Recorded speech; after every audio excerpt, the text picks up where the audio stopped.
नमस्कार मित्रों, आशा करता हूँ आप सभी लोग स्वस्थ होंगे, प्रसन्न होंगे, अपने अपने कार्यों में व्यस्त होंगे। इस बार बहुत लंबा समयांतराल हो गया क्योंकि मैं कुछ अस्वस्थ रहा। क्रम चल रहा था आलखंड का और मैंने आपको अनेकों लड़ाइयाँ बतलाई और उन सब में आपने अपना भरपूर प्यार स्नेह दिया। जैसा कि आपको स्मरण होगा कि पृथ्वीराज चौहान ने षड्यंत्र के द्वारा आला उदल को माहिल की सहायता से महोबा से निष्कासित करवा दिया। उसके बाद मलखान महोबा के अधीन ही रहे और कुछ दिनों के बाद फिर राजा माहिल दिल्ली पहुंचता है। पृथ्वीराज उनसे कुशल क्षेम पूछते हैं कि माहिल क्या है तुम्हारे राज्य की व्यवस्था, कैसे हो तुम, आदि आदि। कुशल क्षेम के बाद में माहिल कहता है कि महाराज, मैंने अपने जान की बाजी लगा दी आला उदल को निकालने में, लेकिन आपसे कुछ नहीं बन पड़ा। आज भी मलखान आपके दिल्ली की जमीन दबाए हुए है। सिरसा में आज भी वो राजा की हैसियत से रहता है।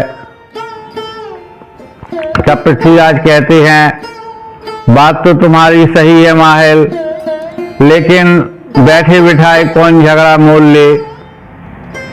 तब माहिल कहता है कि महाराज, अगर इतना ही डरेंगे तो आपकी दहशत कौन मानेगा। और फिर इस समय मलखान आपका कुछ नहीं बिगाड़ सकता है, क्योंकि मलखान इस समय अकेला है। आला उदल कन्नौज में है। ब्रह्मा अपने नौकर के लिए प्राण देने आएंगे नहीं। इससे अच्छा समय नहीं मिलेगा आप मलखान के ऊपर आक्रमण कर दें। कोई बड़ी बात नहीं कि आप एक दो घड़ी के अंतराल में ही मलखान पर विजय प्राप्त कर सकेंगे। इस तरीके से पानी चढ़ाता है। सारी बातें सुन रहे हैं महाराज पृथ्वीराज के प्रधानमंत्री चंद्रवरदाई या चंद्रभाट, क्योंकि आलखंड में उनको चंद्रभाट ही कहा गया है और इतिहास में उन्हें चंद्रवरदाई कहा गया। तब चंद्रवरदाई कहता है कि महाराज, इनकी तो चुगलियों का व्यापार ही है। आप वहां पर जाकर के अपना अपमान ही करवाएंगे, क्योंकि अभी आप जो दिल्ली में हैं तो आप यहाँ स्वर्ण के भाव बिक रहे हैं, लेकिन सिरसा में जाकर के और अगर कहीं आपको पराजय मिली तो आपकी बहुत जग हंसाई होगी। तब माहिल कहता है, आपने अच्छे नौकर रख छोड़े हैं जो शुभ मंगल समय में अमंगलपूर्ण बातें करती हैं, और फिर लड़ना मरना क्षत्रियों का काम है। ये क्या जाने राजाओं की गुणानुवाद गाने वाले चारण भाट लोग हैं। तब जो है चंद्रभाट कहता है कि हम तो दूसरे का गुणानुवाद गाते हैं, लेकिन आपसे अच्छे ही हैं। जो झूठ है तो भी सच बना देते हैं और जो सच है वो तो है ही। इस तरह से उनका वाद विवाद होने लगता है। तब पृथ्वीराज चामुंड राय को आदेश देते हैं कि मेरी जितनी फौजें हैं सारी एक साथ तैयार कर दो, हम सिरसा में आक्रमण करेंगे। इस तरीके से आक्रमण के लिए उद्यत हो जाते हैं पृथ्वीराज चौहान। और एक बहुत बड़ा लश्कर अपने साथ में लेकर के चलते हैं। संख्या बताई जाती है आलखंड में 7 लाख। और इतने बड़े दल के साथ में एक से एक जुझारू वीर थे, धांधू, चौड़ा, ताहर, धीर सिंह, भूरा मुगलिया। मतलब योद्धाओं के नाम गिनाना तो सहज नहीं है, लेकिन जो उनके मुख्य सूबेदार थे उनको मैंने मेंशन करने की कोशिश की है। और जब वो सिरसा से 4 कोस की दूरी पर रह जाते हैं, वहां पर अपना शिविर लगवा देते हैं। और इधर रात्रि में मलखान सो रहा है, सारे खतरों से बेभूल। अचानक गजमोतिन की नजर पड़ती है, जो कि मलखान को उस समय हवा कर रही होती है। देखती है इनकी ढेरों मसालें, तो सहज अनुमान लगाती है कि किसी राजा ने आक्रमण कर दिया और कोई आक्रमण करने में सक्षम नहीं था पृथ्वीराज को छोड़कर। तो उसके नेत्र सजल हो जाते हैं और वह अश्रुबिंदु जब मलखान के पैरों में गिरते हैं तो वो एकदम से चौंक कर उठता है। कहता है, गजमोतिन क्या हुआ है, किसने तुम्हें दुख दिया? तब गजमोतिन कहती है, महाराज मुझे दुख नहीं दिया किसी ने, लेकिन आप देखिए और स्वयं अंदाज लगाइए कि ये क्या हो सकता है। और जब मलखान देखते हैं तो सहज अनुमान लगाते हैं ये तो किसी सेना ने आक्रमण कर दिया है।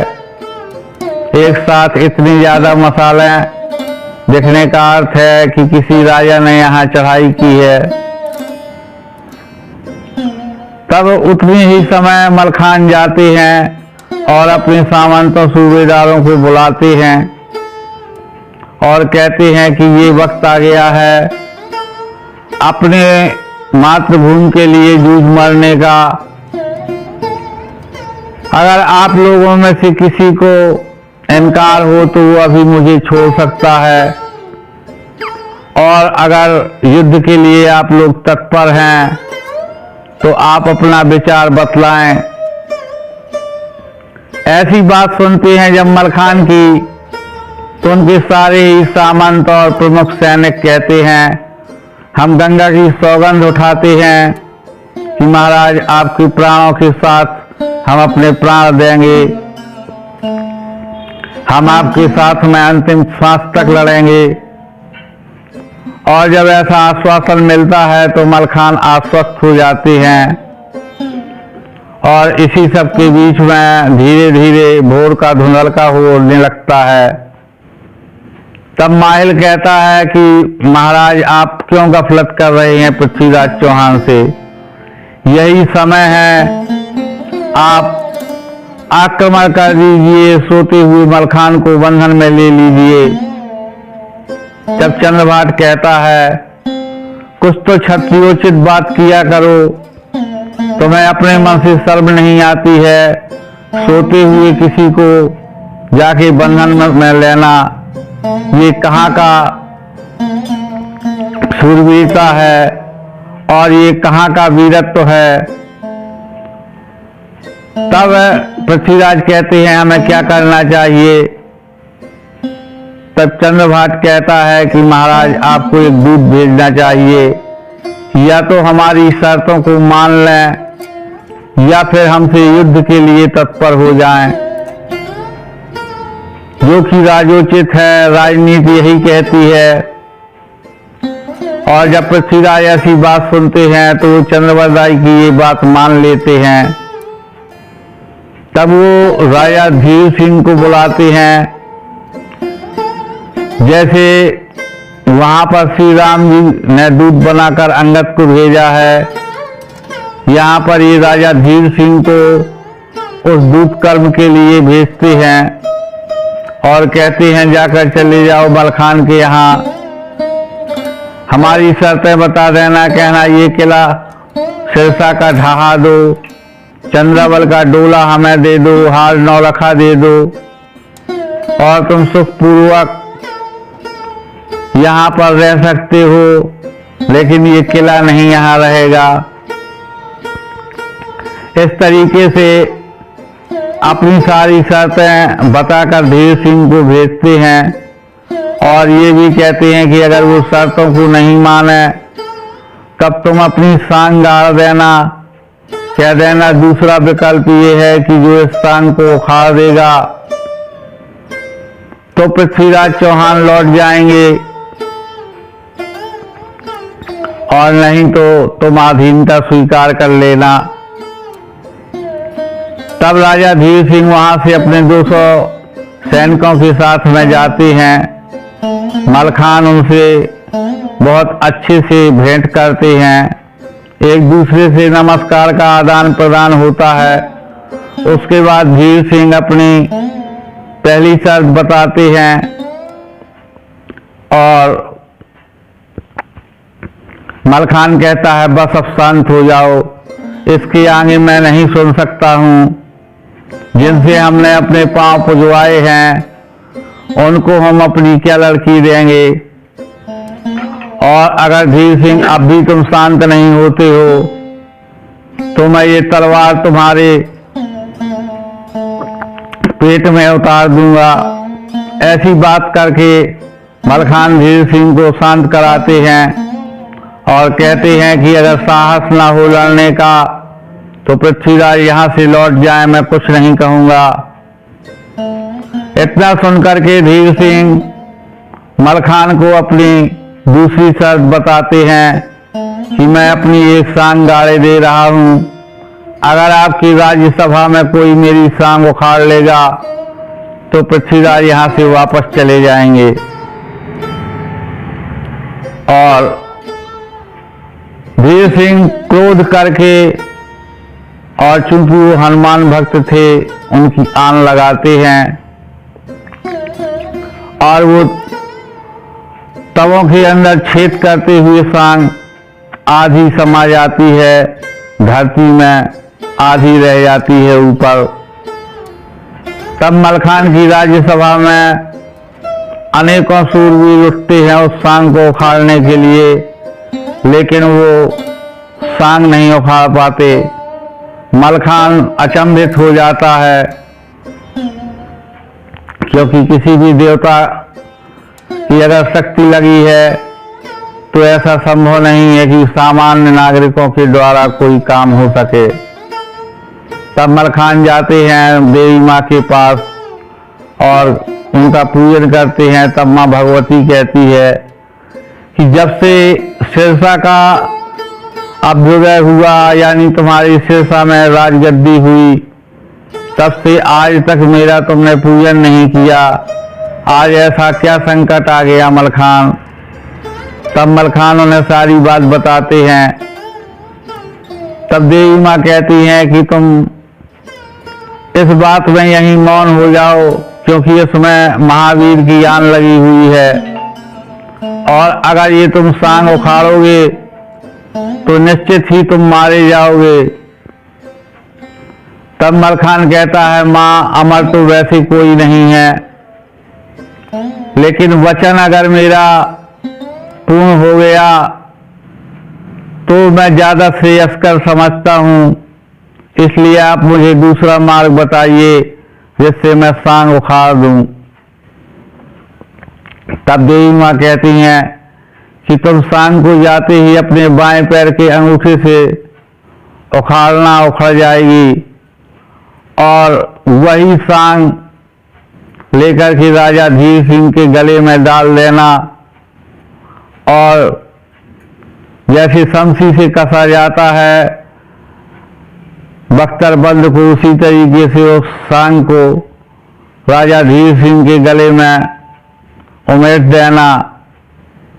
महावीर की आन अलग हो जाएगी और मेरी आन लग जाएगी, उसे केवल कोई बनाफर वंश का ही खोल सकेगा। इतना कहकर देवी अंतर ध्यान हो जाती है और मलखान जाते हैं राजा धीर सिंह की वो सांग अपने बाएं पैर के अंगूठे से ही उखाड़ देते हैं और उसको लेकर के धीर सिंह के गले में डाल देते हैं देवी माँ के बताए के अनुसार, और पृथ्वीराज से कह देते हैं संदेश कि जाओ, अगर साहस है तो अब आक्रमण करो, अगर साहस नहीं है तो दिल्ली लौट जाओ। मित्रों, एक साथ अगर पूरा कथानक आपको बतलाता हूं तो वीडियो काफी बड़ी हो जाएगी, इसलिए शेष अगले अंक में बताऊंगा। आप सभी लोग यहां तक बने रहे, इसके लिए बहुत बहुत धन्यवाद। आप सभी लोगों को नमस्कार।